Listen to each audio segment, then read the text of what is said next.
ஒரு ஓய்வு பெற்ற விமானப்படை அதிகாரி. இந்த குழந்தைங்களுக்கு மன ரீதியாக அது ஒரு பெரிய பாதிப்பை ஏற்படுத்தும். தமிழ்நாடு முதலமைச்சர் அவர்கள்ட்ட நான் அன்போடு கேட்டுக்கிறேன். அப்பான்னு சொல்கிறாங்க. எங்களுக்கும் ஒரு அப்பாவாக இருந்து எங்கள் ஏரியா எல்லாத்துக்குமே 30 குடும்பங்கள் பக்கம் இருக்கிறாங்க. எல்லாத்துக்குமே கரண்ட் வசதி, தண்ணி வசதி, கழிப்பிட வசதி இது எல்லாமே செஞ்சு தருமாறு நான் கேட்டுக்கொள்கிறேன். நாங்கள் திருப்பலாதுறை நந்தவனத்தில் இருக்கிறோம். திருச்சி மாவட்டத்தை சேர்ந்தவங்க. நாங்கள் இவ்வளவு கொடுமைக்கு ஆளாக கூடாது. நாங்கள் எவ்வளோ செல்வாக்காக இருந்தவங்க. 15 வருஷத்து அளவில் நாங்கள் வந்து ரொம்ப சிரமப்பட்டு திருப்பராய்த்துறை கிராமத்தில் நந்தவனம்னு ஒரு இடம் இருக்குது. அந்த இடத்துல 35 மக்கள் அரசாங்கத்தால் குடியமர்த்தப்பட்டாங்க. என் பேர் கோகிலா சார். இப்போ நான் படிக்கிறதுக்கு சாயந்தரம் ஆயிடுது, கண் எரிச்சலாக இருக்குது, ரொம்ப படிக்க முடியல. அதுக்கப்புறம் இருட்டாயிருச்சுன்னா அந்த லைட்டை வச்சு படித்தோம்னா தூக்கம் தான் வருது, படிக்க முடியல மேற்கொண்டு. நான் சொல்கிறது அவங்களுக்கு கேட்க ஆச்சரியமாக இருக்கும். நாங்கள் 15 வருஷமாக கரண்ட் இல்லாமல் தான் இருக்கோம். இதுவரையும் சின்ன வயசுலேருந்து இப்போ காலேஜ் வரையுமே கரண்ட் இல்லாமல் தான் படித்து வந்திருக்கோம். அது படிக்கிறதுக்கே ரொம்ப கஷ்டமாக இருக்குது. இந்த மாதிரி அடிப்படை வசதி மட்டும் எங்களுக்கு செஞ்சு தாங்க. கரண்ட்டு, குடிநீர், கழிப்பிட வசதி இது மட்டும் எங்களுக்கு செஞ்சு தாங்க. தமிழ்நாடு முதலமைச்சர் அவர்கள்ட்ட நான் அன்போடு கேட்டுக்கிறேன். அப்பான்னு சொல்கிறாங்க. எங்களுக்கும் ஒரு அப்பாவாக இருந்து எங்கள் ஏரியா எல்லாத்துக்குமே 30 குடும்பங்கள் பக்கம் இருக்கிறாங்க. எல்லாத்துக்குமே கரண்ட் வசதி, தண்ணி வசதி, கழிப்பிட வசதி இது எல்லாமே செஞ்சு தருமாறு நான் கேட்டுக்கொள்கிறேன். பேசிக்காக அந்த கம்ப்யூட்டர் இதெல்லாம் கற்றுக்குவாங்க. அதெல்லாம் கிளாஸ் போனாலும் சரி, வீட்டில் நமக்கு ப்ராக்டிஸ் பண்ணி பார்க்குறதுக்கு, மறந்து போகாமல் இருக்கிறதுக்கு, அதுக்கெலாம் யூஸ் பண்ணணுன்னா நமக்கு ஒரு லேப்டாப் இருந்தாலும் அதை சார்ஜ் போடுறதுக்கு, அதை யூஸ் பண்ணுறதுக்கு ரொம்ப சிரமமாக இருக்குது. 15 வருஷமாக கரண்ட் இல்லாமல் இருக்குது. எல்கேஜி யூகேஜிலேருந்து நான் இங்கே தான் இருக்கேன். அதே மாதிரி ரெஸ்ட் ரூம் வசதி ஒரு லேடிஸாக இருந்துட்டு ரொம்ப சிரமமாக இருக்குது. கழிப்பிட வசதி கிடையாது. திருச்சி மாவட்டம் ஸ்ரீரங்கம் வட்டம் திருப்பராய்த்துறை கிராமத்தில் நந்தவனம்னு ஒரு இடம் இருக்குது. அந்த இடத்துல 35 மக்கள் அரசாங்கத்தால் குடியமர்த்தப்பட்டாங்க. இவங்க 15 வருஷத்துக்கு முன்னால் ரோட்டில் குடி வாழ்ந்தாங்க. அவங்க சாலை விரிவாக்க பணி நடந்தபோது அரசாங்கம் அந்த இடத்துலேருந்து இவங்களை இங்கே கோயிலிடம், இதுவும் கோயிலிடம், அதனால் இங்கே வச்சாங்க. ஆனால் அவங்க அன்னைக்கு வச்சதுக்கப்புறமேலு அவங்களுக்கு எந்த ஒரு அடிப்படை வசதியும் செஞ்சு கொடுக்கல.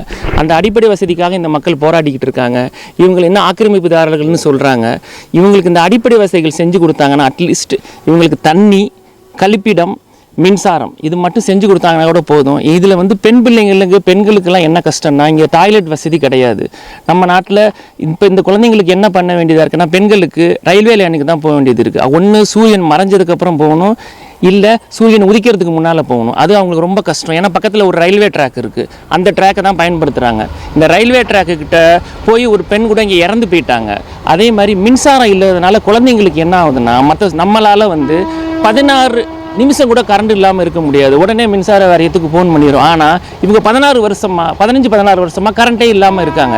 இதை பற்றி யாருமே கவலைப்பட மாட்டேங்கிறாங்க. ஏன்னா என்னோட வருத்தம் என்னென்னா, நான் ஒரு ஓய்வு பெற்ற விமானப்படை அதிகாரி.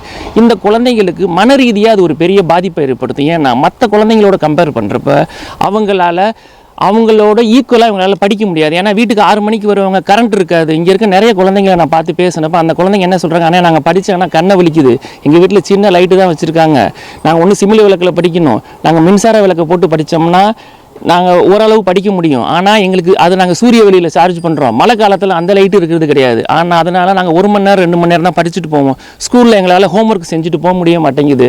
வாத்தியாரெலாம் திட்டுறாங்க. நாங்கள் கரண்ட் இல்லைன்னு சொன்னால் எங்களை கேவலமாக பார்க்குறாங்க. ஸோ கரண்ட் இல்லாதனால மற்ற குழந்தைங்களோட என்னால் கம்ப்ளீட் பண்ணிக்க முடியலை. அரசாங்கம் எங்களுக்கு லேப்டாப் கொடுத்துருக்காங்க. அந்த லேப்டாப் வசதிகளை எங்களால் பயன்படுத்திக்க முடியவே இல்லை.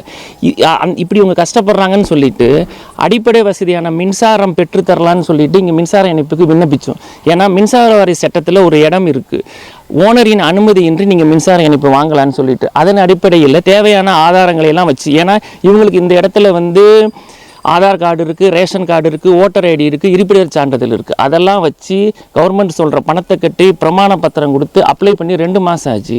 அரசாங்க அதிகாரிகள் ஏன்னு தெரியல காலதாமதம் காட்டுறாங்க. ஆனால் இதே இடத்துல 6 மின்சார இணைப்பு ஓடிக்கிட்டு இருக்குது. ஏன்னா அவங்க வசதியானவங்க, அதனால் அவங்கள பற்றி கண்டுக்க மாட்டேங்கிறாங்க. என்னோட தாழ்மையான வேண்டுகோள், இந்த மக்களோட வாழ்க்கையில் ஒளியேற்றி வைக்கணும். பர்டிகுலராக அந்த செண்பகவல்லிங்கிற அம்மாவோட கோரிக்கை என்னென்னா, சாவறதுக்கு முன்னால் கரண்டோட சாகணும். ஏன்னா அவங்க பொண்ணு திருச்சியில் இருக்காங்க. இந்த அம்மா அவங்க புருஷன் இங்கே செத்த வச்சு இங்கேயே சாகணும்னு நினைக்கிறாங்க. ஸோ அரசாங்க அதிகாரிகிட்ட என்னோட வேண்டுகோள், தமிழக முதல்வர்கிட்ட என்னோட வேண்டுகோள் என்னென்னா, அவங்களுக்கு தயவு செய்து அந்த அம்மா சாவறதுக்குள்ளேயாவது கரண்ட் கனெக்ஷனை கொடுத்து அவங்கள சாவ வைக்கணும்னு கேட்டுக்கிறேன்.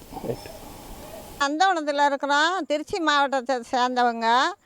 நாங்கள் இவ்வளோ கொடுமைக்கு ஆளாக கூடாது. நாங்கள் எவ்வளோ செல்வாக்காக இருந்தவங்க. 15 வருஷத்து அளவில் நாங்கள் வந்து ரொம்ப சிரமப்பட்டு போனோம். நாங்கள் தான் சிரமப்படுறோம்னா, நாங்கள் வளர்க்குற பிள்ளைங்களாம் அப்படி சிரமப்படுது.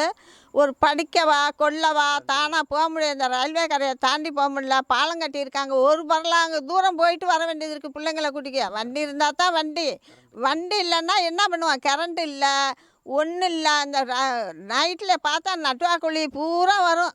ரயில்வே கல்லிலேருந்து வர்றது பூரா எங்களால் சகிக்க முடியாது. பார்த்து தான் நடக்கணும். எல்லாம் கை ரைட்டு தான் வச்சுக்குவோம்.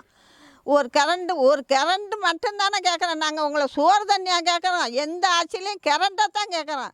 நாங்கள் ஒரு இட்லி தோசை வாங்கி எங்களுக்கு வவுத்துக்கு பத்தல வாங்கி கொடுங்கன்னு நாங்கள் கேட்கல. எங்களுக்கு கரண்ட்டு எல்லாமே எப்படியோ கரண்டில் வச்சு சமையல் பண்ணி இந்த நாளையில் சாப்பிட்றாங்க. எங்களுக்கு அடுப்பை பற்ற வச்சு கூட சோறாக்கி திங்கிறதுக்கு சத்து இல்லாமல் இருக்கிறோம். இதுக்கு எல்லா காரணமே இந்த ஆட்சி தான்.